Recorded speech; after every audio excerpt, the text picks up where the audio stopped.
फिर से 5 गारंटी मध्य प्रदेश की जनता की आंखों में धूल झोंकने के लिए कांग्रेस के द्वारा दी जा रही है।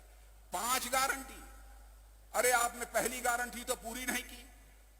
कर्ज के ब्याज को माफ करने का काम क्या वादा किया था, उसे पूरा ही नहीं किया।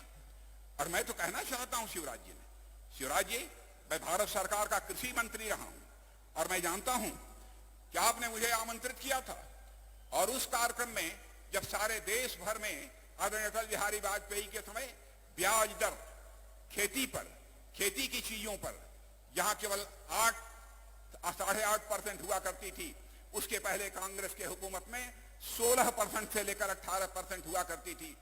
लेकिन शिवराज जी ने मुझसे कहा कि भाई साहब, मैं चाहता हूं कि हमारे मध्य प्रदेश में हमारा किसान खेती बाड़ी के लिए यदि कर्ज लेना चाहता है तो 4% से अधिक उसको ब्याज न देना पड़े। बहनों भाइयों, ये उस समय मैं भी कल्पना नहीं करता था। और उस कार्यक्रम में, जैसे इस कार्यक्रम में उन्होंने मुझे आमंत्रित किया है, वैसे ही उन्होंने आमंत्रित किया था और शिवराज जी ने 4% की घोषणा कर दी।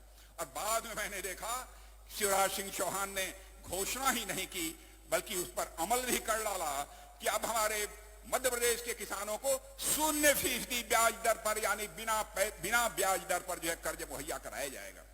यह सब करिश्माई काम उन्होंने किए हैं। मेरे बहनों भाइयों, मेरा यह कहना है, कांग्रेस के दोस्तों से बहुत दिनों तक लोगों की आंखों में आपने धूल झोंका है, लेकिन भारतीय जनता पार्टी का एक सिद्धांत है और उसकी हकीकत को समझना चाहिए।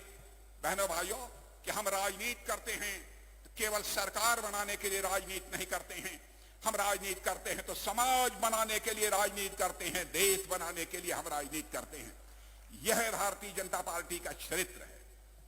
अब मौसमी हिंदू कुछ लोग बन गए हैं कांग्रेस में, मौसमी हिंदू। अब नर्मदा जी की जाकर आरती की जा रही है किसी कार्यक्रम के पहले नर्मदा जी आपको क्यों नहीं याद आई? अब नर्मदा जी क्यों आ रही हैं? लाइव एंटिटी यदि घोषित करने का काम नर्मदा जी को किसी ने किया है तो आपके लोकप्रिय मुख्यमंत्री शिवराज सिंह चौहान ने किया है। बहनों भाइयों, शिवराज सिंह चौहान ने।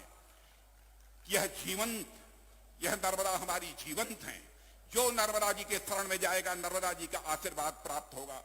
लेकिन नर्मदा जी के शरण में जाने के लिए दिल खोल कर उनसे याचना करनी चाहिए, दिल खोल कर प्रार्थना करनी चाहिए, उसी को नर्मदा जी पूरा करेंगे।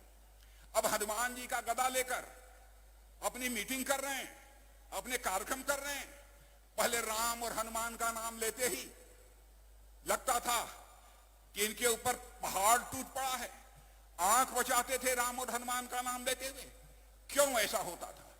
आपको याद है, जबकि अयोध्या की धरती पर रामलला का भव्य मंदिर बनाने का संकल्प हम लोगों ने लिया था, उस समय कांग्रेस की क्या भूमिका थी? बहनों भाइयों, इसी कांग्रेस ने उसका हम लोगों का विरोध किया था।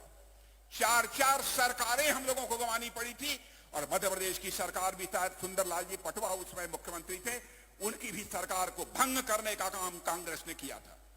और ये कांग्रेस के लोग आज है हनुमान जी का गदा लेकर मध्य प्रदेश की जनता को गुमराह करने के लिए आप सबके बीच आए हैं। मेरे बहनों भाइयों, लेकिन आप हकीकत समझना, हम लोगों ने कहा था हम आएंगे तो अयोध्या की धरती पर भव्य राम का मंदिर बनकर रहेगा।